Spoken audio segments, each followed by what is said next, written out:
Hey, this is David, pastor of Hamilton Life, and I want to thank you for taking a listen to our podcast. For more information on our church and how you can support the ministry, you can visit us online at hamiltonlifechurch.com. Thanks again for taking a listen, and we hope you enjoyed the podcast today.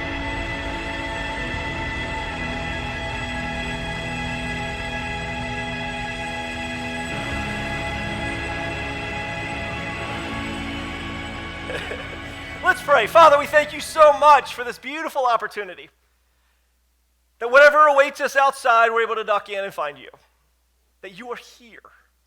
And even though you're in every space that we step foot in, we know that this is a quiet space where we can allow our souls to catch up to the pace of life that we've been living in. We can stop, we can pause, we can rest in you today and listen and hear what it is that you want to say to us so that this time that we spend together is not wasted. And it's not spent out of habits, but that we lean into this moment knowing that you are going to speak something vital to our lives today.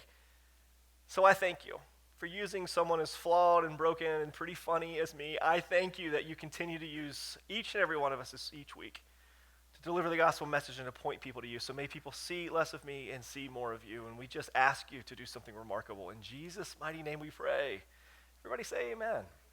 We've been in a conversation. If you have been sleeping on this is on you. We've been in a conversation called Days.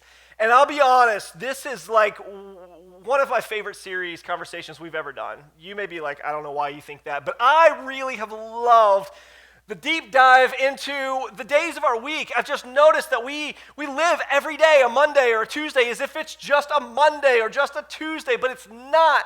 There's something divine and spiritual and beautiful that happens. There's a rhythm that we're not aware of, that we're missing out on. And so I never want you to go through the week ever again feeling the same way. I want you to take every single day and realize there's something deeply spiritual and profound that can take place if you will allow it to. So the next day you wake up, I want you to look at the calendar, okay? We'll be posting more and more of what can take place. And I want you to look and I want you to see, what is this day going to be for me? And so we know that Sunday is rest, and we started that 7 weeks ago. Where Sunday is the day that we rest, we lean into the rest that is God. We recognize that we've worked hard, but we rest. And for some of you, Sunday may not be a day of rest. If you're like me, you work on Sunday, so maybe your day of rest is a Monday or a Friday or a Thursday.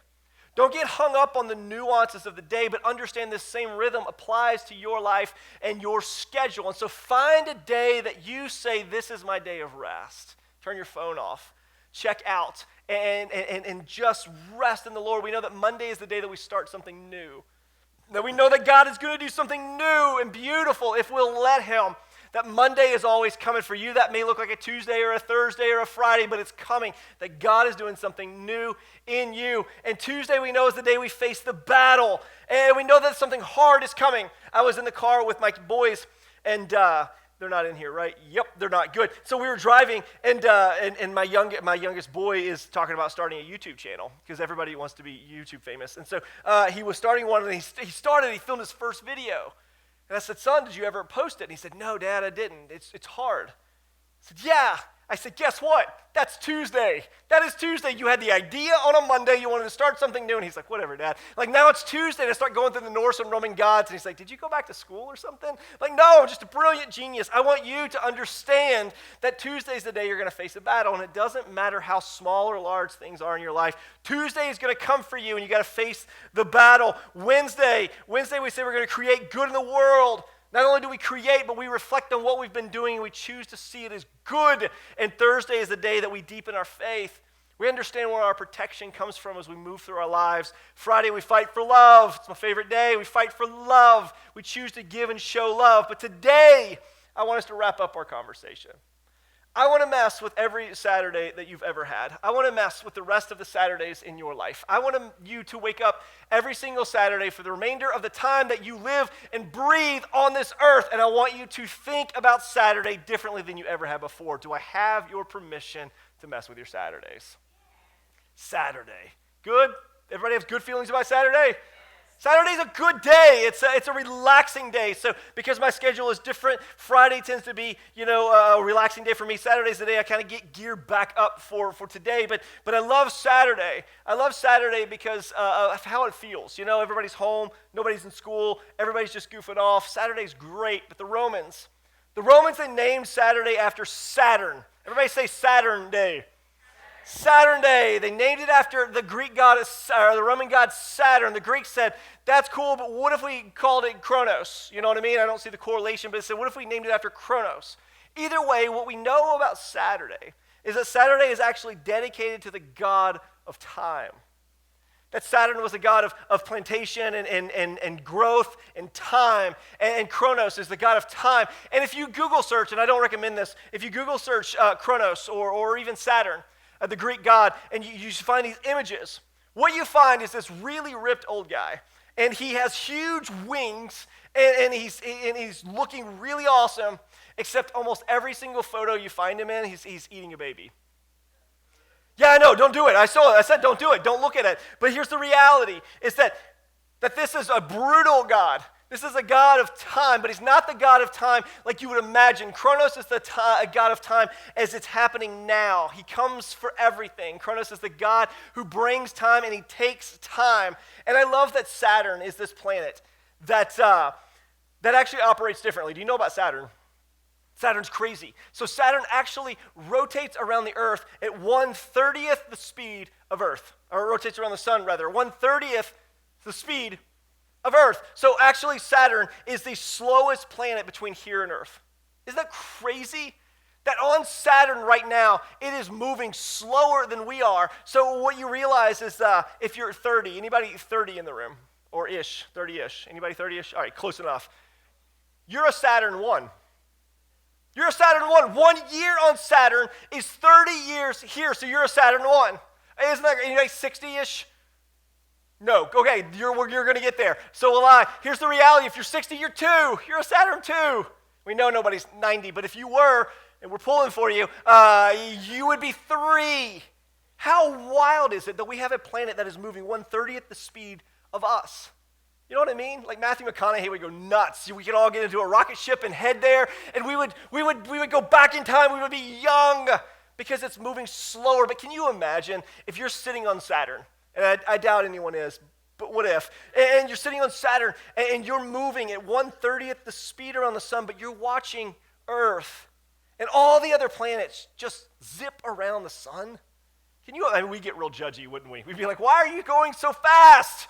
Where do you have to go? Like, what is so important that you are just moving so quickly around the sun? Slow down, you know what I mean? But here's the reality, that if we stop and we pause and we look at Saturday, as Saturn's day, as the day that the Greeks and the Romans dedicated to time, we realize that Saturday is the day that we stop, we pause, and we count our days. That we count our days so that we can make our days count. Here's what I've realized when it comes to time. And I like the deep dive into time, but it's also extraordinarily frustrating. I realize that time is our enemy. It's not for you. Time isn't necessarily for you. It's taking things from you. It adds wrinkles to some of your faces, and it takes some of your loved ones. Time is not for you. We're not getting younger. We're actually getting older. That time is aging us. That time is taking from us. But here's what I realize about time is that we all experience time really different.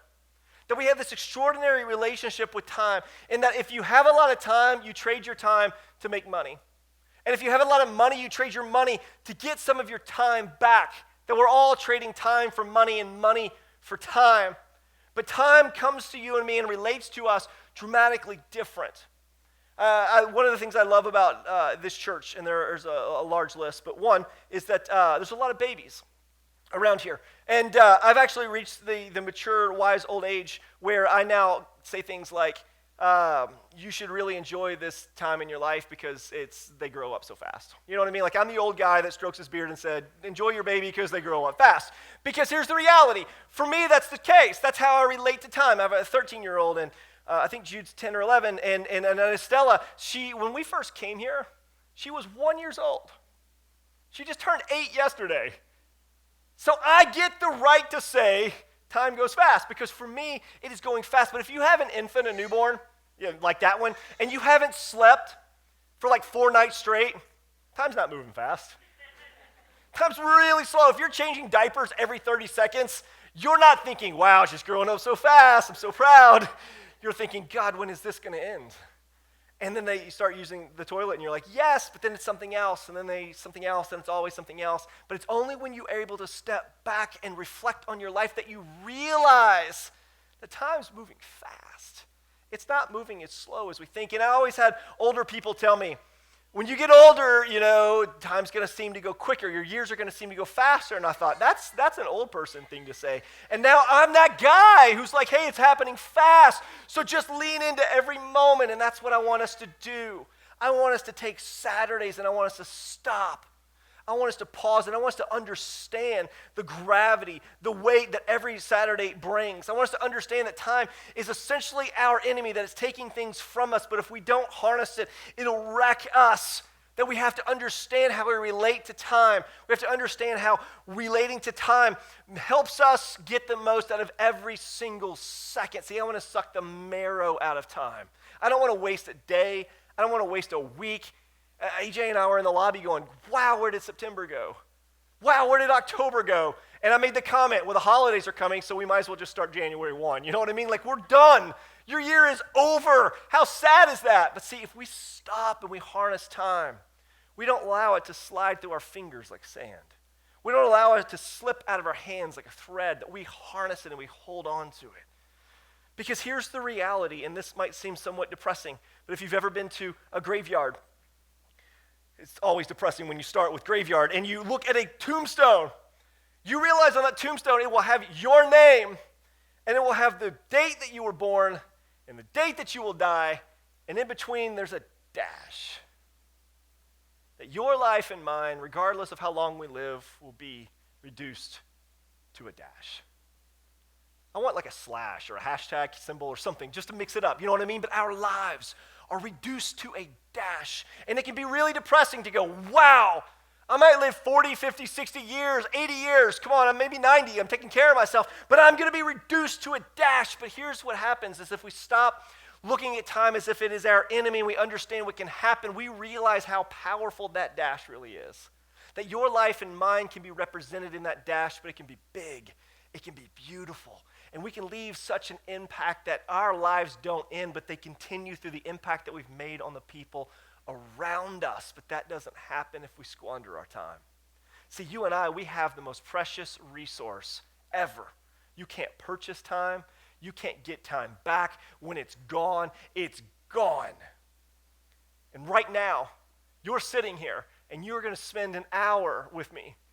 And God, more specifically God. But here's the thing, is that I feel this pressure to go, I want to make sure that your hour here is critical. That you don't get that hour back when we're done. It's not like, I want my money back. Here you go. You don't get it back, it's gone. So every time you sit in a room like this, we want to make sure that your time is valuable, that the things that we say and the way that we point you is increasing the quality of your life, because time is valuable and critical, and I don't think we understand it in our digital age. It just keeps slipping through our fingers, but we realize through scriptures that time is valuable, time is critical. And what's beautiful is that in Ecclesiastes 3, Solomon pens these words. They're beautiful, poetic, powerful words. There's a lot of P's in that sentence. There is an occasion for everything, and a time for every activity under heaven. A time to give birth and a time to die. A time to plant and a time to uproot. A time to kill and a time to heal. A time to tear down and a time to build up. A time to weep and a time to laugh. A time to mourn and a time to dance. A time to throw stones and a time to gather stones. A time to embrace and a time to avoid embracing. A time to search and a time to count as lost. A time to keep and a time to throw away. A time to tear and a time to sow. A time to be silent and a time to speak. A time to love and a time to hate. A time for war and a time for peace. That if you dig into this passage and you reflect upon what it's saying, these poetic, beautiful words are bringing light to this juxtaposition of life. That there are good things that happen. There's occasion for everything and every activity. A time to give birth. That is a good thing. But also there's a time to die, and that is not a positive thing. With every good thing comes something bad. But even the bad in our lives can point us to the good moments. It's only through the bad that we're able to appreciate and lean into the good. It's only through the bad that we truly are reminded that time is not on our side, that it's not for us, that it's fleeting. That if you look at Greek mythology, you realize that Kronos was the god of time, but he wasn't the god of time like you would want him to be. He was the god of time like seconds and minutes and hours. And the Greeks would believe that he would come and he would bring the sun every day, and then he would take it, and the days would pass because of Kronos. He would take your day, but he would also bring it, but he would also take it. And that's why he's eating it young in most pictures, because time comes for everything. And that's why he has wings. I don't know why he has muscles, but he has wings. If you have wings, you have to have muscles, I think. He has wings because time flies. And time and Kronos is schedule. It's habit. It's moving through the motions of life. It's I've got to be at this place at that time, and I got to do this. And I look back, and even my weekend is already gone because I scheduled it away. My week is already gone because I've scheduled it away. My month is gone. My year is gone because I've scheduled it away. And Kronos loves schedules. Kronos thrives on scheduling, and he takes every second we give him, and we keep giving him more and more of our time as we schedule our time, and we are trying to get the most out of our time, so we're doing things as often as we can. And Kronos is laughing because you're getting older and you're not recognizing that there's another way to view time. Kronos is how we view time in the quantity, but Kairos is this Greek mythological god of the quality of time. And he doesn't come to you in minutes or seconds or hours, but he actually comes to you in moments. These beautiful, sacred moments. When you first met your spouse, when you saw the sun set over the ocean for the first time or the 50th time, these moments that you just know are vital and critical. That's Kairos. And Kairos is represented as a young boy who lives in the land of never, and it's where the story of Peter Pan comes, because Kairos would visit you in moments you least expected, and you would want Kairos that are around the world. If you ask people what time it was, they wouldn't tell you a specific time, but they would tell you the season or the moments. They'd say fall or peacetime or wartime. They would describe the calendar year and the times and the seasons based on Kairos, not Chronos. And I love these moments, and I recognize them all the time. I was sitting down last night, and it was like 9 o'clock, which, that's bedtime for our kids. And so I was going over this message, and I try to find just things I'm missing, or I just don't want to mess this up for you. And so I'm going over this, and my daughter, Estella, she's 8, I told you, and she shows up, and she comes up to me, and she just it's about 2 feet from me, and she holds up a deck of cards. See, that's our thing. We play cards. I'm trying to teach her to be a card shark so we can make more money. It's my retirement plan. We play cards. And so she comes up and she holds this deck of cards in front of me, and I look up from my iPad really slow, and I look at the clock, and I know it's bedtime, and I have a critical decision. Do I do this so that I don't mess this up, or I get her to bed because it's bedtime and I love schedules, or do I stop and play cards? And so I stopped and played cards because I'm doing this, you know what I mean? So I couldn't just not. And we played cards. And I can guarantee you, years from now, she's going to remember, maybe not that specific moment, but she's going to remember that I was willing to drop what I was doing, as important as it was, and play cards, as unimportant as that may seem. These moments that Kairos comes to us in are moments we often miss. We gloss over because we've scheduled and planned. And I'm the world's worst for this because I like to schedule and plan, and I don't like to deviate from that plan. But there are times and moments where we need a disruption. We need a disruption in our schedule, and that's the first thing I think we need to do, is we need to embrace the disruptions that take place in our lives. If we're going to harness time, if we're going to make the most out of it, if we're going to stop letting Kronos take it, we're going to allow Kronos to visit us, we have to embrace the disruption. And here's what's beautiful, is that Ecclesiastes 3, the passage I just read and won't read again because it's kind of depressing, it's not written with Kronos in mind. When it says there's a time and an occasion for everything, it's not talking about time. It's talking about Kairos. It's talking about moments. When you go back through the passage, it says there's a moment for everything. A moment for every activity under heaven. And then you go through the list, a moment to give birth and a moment to die. A moment to do this and a moment to do that. It's not talking about Chronos. It's talking about Kairos moments that God delivers to us. but I miss them because I'm stuck on Chronos. See, we need to embrace the disruptions that take place because here's what happens more often than not, is that God's in those disruptions. That God is in the disruptions of our lives. And if we're program schedule people, and I still feel like you should be on time, if you say you're going to be somewhere, do it. You know what I mean? Don't be that guy. But here's the reality, is that we get so caught up in our time that we miss what God's trying to show us, what God's trying to do through us. And there are people lacking and people missing because we're so stuck on our schedule that we can't see what God wants to do. That God brings grave disruptions to our lives. And sometimes those disruptions come in moments when we least expect it. They come in ways that we would never like or never want or never ask for. But those disruptions enter into our lives to disrupt the program of our lives, to cause us to be mindful that there's things taking place in and around us that we've got to lean into. We've got to be aware of. And what happens so often is that we are so immersed in our lives because our lives seem like the most important thing to us, and for good reason, that we're not able to see beyond what's going on in front of us. I've been a lot of places over the last couple of years, and I've noticed that every time I'm somewhere that's remarkable, a couple summers we went to all the national parks. This summer we went to Disney. Just a few weeks ago we were at the beach. I'm well traveled. The idea is that when you see something gorgeous, every time, all I see are people with their cell phones out. People who are trying to capture a moment that they're not living in so that they can go back and relive a moment that they didn't live when it was happening. Isn't that wild? And I'm guilty. There was a sunset. It was really beautiful a while back. I didn't take a picture of it, but I was there. It's like a picture in my brain. See, I wonder how many of us are trying to capture a moment, but in the process of capturing that moment, we're missing it. That we're trying to harness time through our phones, but in doing so, we're missing the beautiful opportunity to live a life that God imagined. Live a life in a moment that God set apart and set you for. Isn't it wild to imagine when the scriptures say that I have appointed you for such a time as this, that he's describing this right here. You're not an accident. You're not a mistake. You're not taking anyone, including God, by surprise, that he's appointed you for this moment, for this time. And if he's put us here, I want to remember it and I want to capture it. And I'm guilty of taking pictures of my kids too and Instagramming them. But the reality is what I'm really working towards is living in this moment, not the next. See, I realize that if I get a text message, I stop breathing for 2.5 seconds.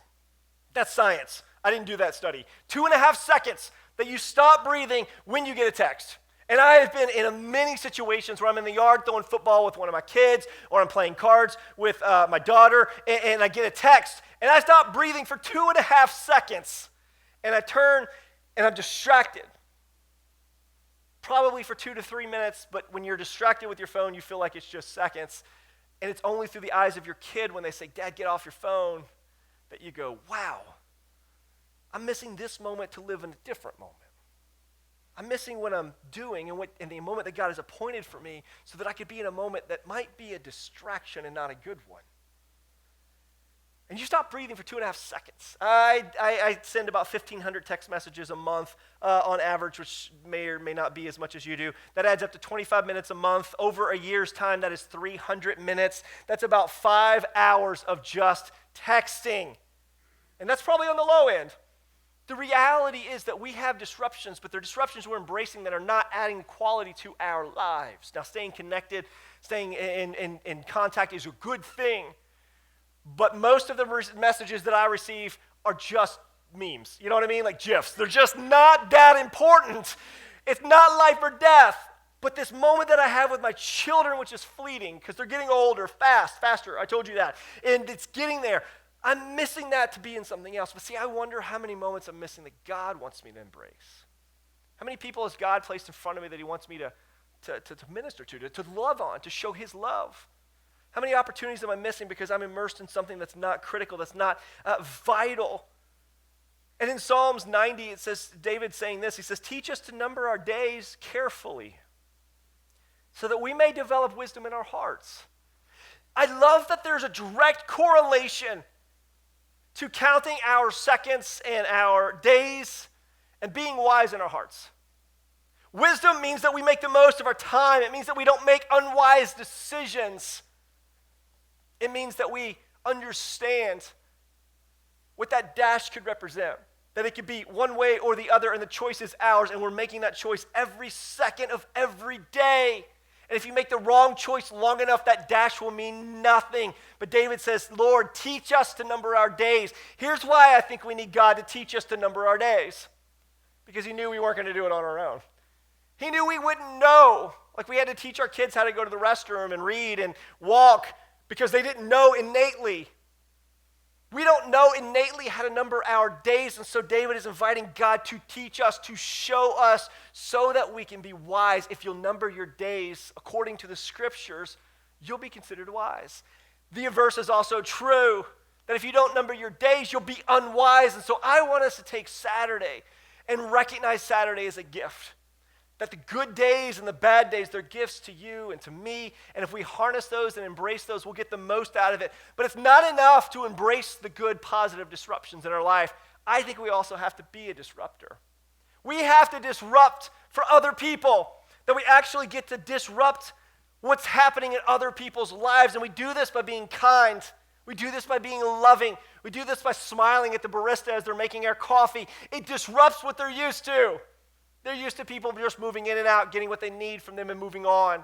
When we embrace people in a public space and we say hi, we recognize that people are human, it disrupts their way of life. That even in the South, we're not as friendly as we could be. This is a disruption in other people's lives, that we get to be the disruption. We get to cause other people to understand what it means to embrace life and to live in every moment. We get to be people who step into every moment and lean in. Statistically, it's been proven that when you're in a conversation with someone else, you're always thinking of what you're going to say and add to the conversation and not what they're saying. My daughter, the other day, she said in a real adorable way, like only she can, she says, she learned, I don't know where, probably from our good parenting, she learned that you make eye contact with people when you're talking to them. It's like, fantastic, that's great, that's what you do, you're right. But when doing that, what you're doing is you're actually letting those people know, this was me, not her, what you're letting people know is that you're there. You're there, you're with them. You're not thinking of what's next. You're not living in the next moment, but you're embracing this moment. And so we get to be those disruptors for people, that we actually get to be the disruption. We can invite God into our lives to disrupt us, but also invite God to show us ways we can disrupt others. And in James 4:13, it says, come now. You who say today and tomorrow we will travel to such and such city and spend a year there and do business and make profit, you don't even know what tomorrow will bring. What your life will be for you are like smoke that appears for a little while and then vanishes. That is really difficult because we love to know what's ahead. I like to know what my week is going to bring. I like to know what my year is going to look like. I like to know. And what the scriptures are telling us in James is you don't even know. We don't know. And if you look at our lives on a long enough timeline, you realize we're just mists. We're vapors. When you came in, there was some haze coming out because it makes our stage look really nice. It's gone. It's dissipated. And that is our life. So in the moments that we have here on earth, let's be people who make the most of them. Let's be people who embrace every good disruption and avoid the negative disruptions. Let's be people who stop living in the next moment, but we choose to live in this moment. That we help point people to this moment and we understand what can happen in this moment instead of always looking to what's next. So I want us to choose to stop ignoring God, to stop ignoring the gift that He's given us in our day, and I want us to stop worrying about how many days we have left.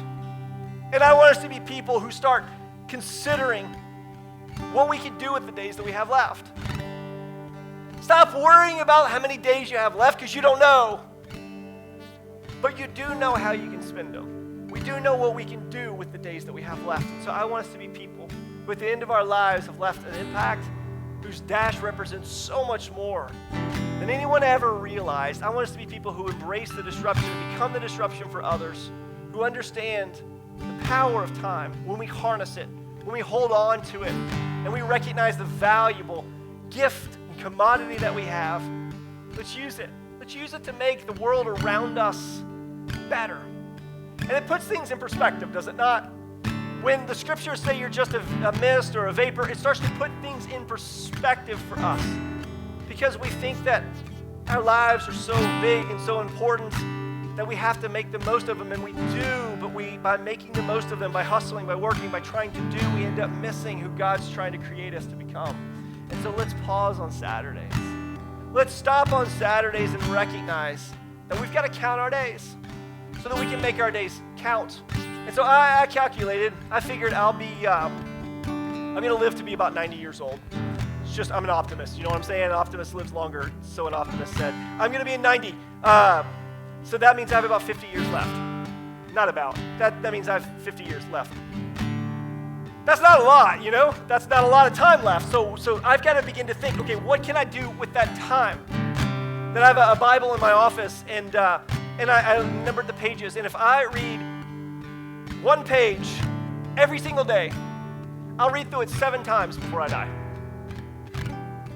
That's a weird perspective, I know. But that shows you and me time is fleeting. There's not much left. So what do we do with it?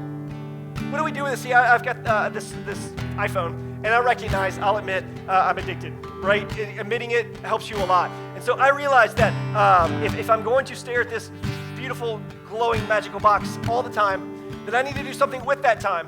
And so I downloaded an app called Duolingo, and I'm starting to learn Spanish. I know it's a weird flex, but I'm starting to learn Spanish. And so what I've done is, if I know I'm going to look at my phone, I've chosen to get something out of it. I'm going to at least not just scroll through social media again. I'm going to learn something. But I wonder if we can't do something very similar to our souls. Learning Spanish is great if you run into someone who speaks Spanish, but it doesn't get us into heaven necessarily. So what if we were to pull up a page of the scriptures? I know devotions are easy to start and hard to finish, but what if we just got a single page out of the Bible? I think we can all agree that one single page could be random, could be purposed, maybe you start in the beginning, I don't know, but one page, and it may not mean anything to you at the time that you read it, but I can guarantee you that your soul is going to absorb every single word because there's something beautiful about the scriptures. And if we'll stop just going through our moments and going through our days, and we'll actually take 30 seconds to read a page. Maybe you're a speed reader and you do it in less, but we read a page of the scriptures. What if we begin to see our souls become greater, become more enlarged, more aware of the breath of our time, the hand breath of our time? So that's what I want us to do. I want to challenge you on Saturdays. And you can do it any day you want, but on Saturdays, be mindful of your soul. That we're not just moving through life haphazard. I don't want that dash to represent a mere existence. But I want us to lean into what God has for us and become the person He's created us to be. So that's what we'll do on Saturdays. If you would go ahead and stand across the room with me.